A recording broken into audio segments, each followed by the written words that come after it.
بسم اللہ الرحمن الرحیم۔ محترم ناظرین، السلام علیکم ورحمۃ اللہ وبرکاتہ۔ اہل سرسار کی ایک قوم جن کو قوم سبا بھی کہا جاتا ہے، اللہ تعالیٰ کی بے شمار نعمتوں کے اندر زندگی گزار رہی تھی۔ یہ قوم ایک عظیم تہذیب و تمدن کی مالک تھی۔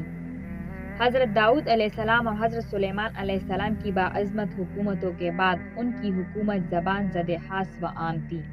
کہا جاتا ہے کہ یہ لوگ گندم کے ماس سے آٹا پیس کر روٹیاں پکاتے تھے، لیکن اس قدر اسراف کرنے والے اور ناشکر تھے کہ انہی روٹیوں کے ساتھ بچوں کا پخانہ صاف کرتے تھے۔ ان آلودہ روٹیوں کو اکٹھا کرنے سے ایک پہاڑ بن گیا تھا۔ ایک صالح شخص نے وہاں سے گزرتے ہوئے ایک عورت کو دیکھا جو روٹی سے بچے کے پخانے کے مقام کو صاف کر رہی تھی۔ اس شخص نے عورت سے کہا، تیرے اوپر افسوس ہے، خدا سے ڈر، کہیں ایسا نہ ہو کہ خدا تیرے اوپر اپنا غضب ڈالے اور تجھ سے اپنی نعمت چھین لے۔ اس عورت نے جواب میں مذاق اڑایا اور مغرورانہ انداز میں کہا کہ جاؤ جاؤ، گویا کہ مجھے بھوک سے ڈرا رہے ہو۔ جب تک سرسار جاری ہے مجھے بھوک سے کسی قسم کا خوف نہیں۔ کوئی زیادہ عرصہ نہیں گزرا تھا کہ اللہ تعالیٰ نے ان لوگوں پر اپنا غضب ڈالا۔ پانی جو زندگی کی بنیاد ہے ان لوگوں سے چھین لیا۔ قحط نازل ہوا، بات یہاں تک پہنچ گئی کہ ان کی ذخیرہ کی ہوئی تمام غذا ختم ہو گئی۔ آخر کار وہ اتنے مجبور ہو گئے کہ انہی آلودہ روٹیوں پر ٹوٹ پڑے جو ان لوگوں نے اکٹھی کر رکھی تھی، بلکہ وہاں سے روٹی لینے کے لیے سب لگتی تاکہ ہر کوئی وہاں سے اپنے حصے کی روٹی لے سکے۔ کفران نعمت، قحط اور ان کی بدحالی کے بارے میں متعدد روایات موجود ہیں۔ سورۃ النحل کی آیات نمبر 112 اور 113 میں یوں ارشاد ہوتا ہے، اور اللہ نے اس قریہ کی بھی مثال بیان کی ہے جو محفوظ اور مطمئن تھے، اس کا رزق ہر طرف سے باقاعدگی سے آ رہا تھا، لیکن اس قریہ کے رہنے والوں نے اللہ تعالیٰ کی نعمتوں کا انکار کیا تو خدا نے انہیں بھوک اور پیاس کا مزہ چکھایا، صرف ان کے ان اعمال کی بنا پر جو وہ انجام دے رہے تھے، اور یقیناً ان کے پاس رسول آیا تو انہوں نے اس کی بات نہ مانی، تو پھر ان تک عذاب آ پہنچا کہ یہ سب ظلم کرنے والے تھے۔ اور اسی قوم سبا کے بارے میں ایک اور واقعہ بیان ہوتا ہے کہ ان لوگوں نے اپنے زراعت کو بہتر طور پر کاشت کرنے کے لیے پانی ذخیرہ کرنے کی خاطر بلخ کے دو پہاڑوں کے درمیان ایک بہت بڑا بند معرب تعمیر کیا تھا۔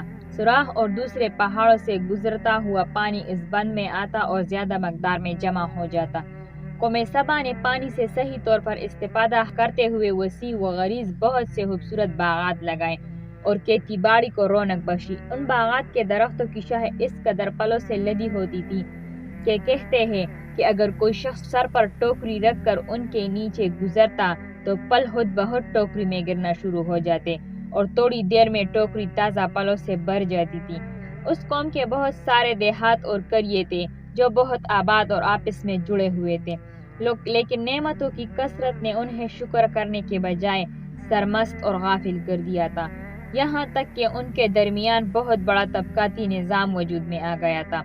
ان میں سے صاحب اقتدار لوگوں نے کمزوروں اور ضعیفوں کا خون چوسنا شروع کر دیا تھا، یہاں تک کہ ان لوگوں نے خدا سے ایک احمقانہ التماس کیا جن کا ذکر سورۃ سبا کی آیات نمبر 19 میں ملتا ہے۔ انہوں نے کہا کہ خدایا ہمارے سفروں کے درمیان فاصلہ زیادہ کر۔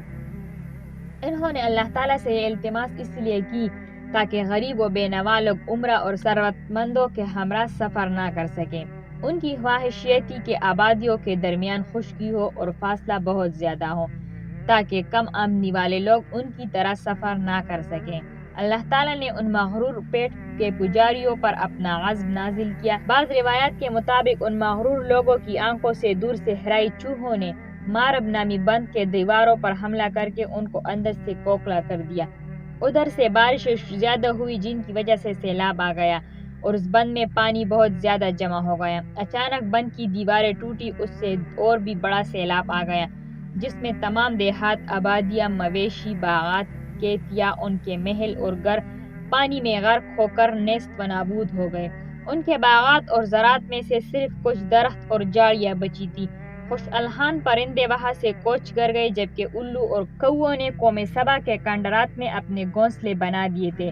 اس بات کا ذکر قرآن پاک کی سورۃ سبا آیات نمبر 15 اور 16 میں ملتا ہے، اور آخر میں سورۃ سبا کی آیات نمبر 17 میں قرآن کریم میں اس واقعے کا یوں نتیجہ نکالا ہے: یہ ہم نے ان کو اس کی ناشکری کی سزا دی ہے اور ہم ناشکروں کے علاوہ کسی کو سزا نہیں دیتے۔ امید کرتی ہوں کہ آپ کو آج کی یہ ویڈیو اچھی لگی ہوگی۔ اگر اچھی لگی ہے تو ویڈیو کو لائک کریں اور مزید اس طرح کی ویڈیو دیکھنے کے لیے چینل کو سبسکرائب کریں۔ ملتے ہیں نیکسٹ ویڈیو میں، تب تک کے لیے اللہ حافظ۔